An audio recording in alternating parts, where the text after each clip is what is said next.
Hi, my name is Rebecca Taxman and I'm with Chess NYC, and I'm going to tell you today how to set up the chessboard and understand the chessboard. So, to start, there's a couple things we need to know. First of all, there are 64 squares on a chessboard. This might not seem like a lot, but let's put it into perspective. There are more possible chess positions within these 64 squares than there are tiny grains of sand in all the beaches throughout the world. So, this game is huge, and now we need to understand it in simple terms within these 64 squares. So, first thing we should always notice is that we have two colors. We have black or dark and white or light. Now, unlike checkers, we use all of the squares. Going up and down, we have our files. Each file is recorded by a different letter. So for example, this is the E file, this is the D file. And going across, we have our ranks. Each rank has a specific number.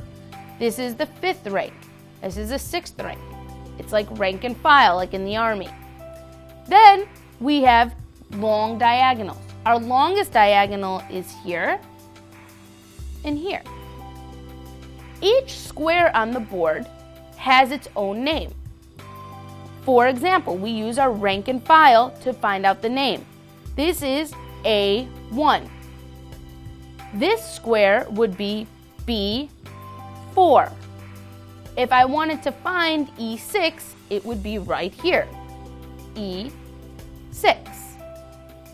Now we are going to learn how to set up the chessboard.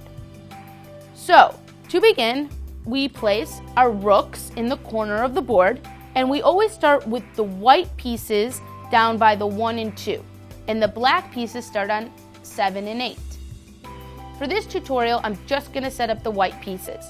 Our rook starts on A1 and H1. Next to the rook goes the knight. Now, we never want to call this the horse, the horsey, or the pony. In chess language, this is the knight. And the knight starts on G1 and B1.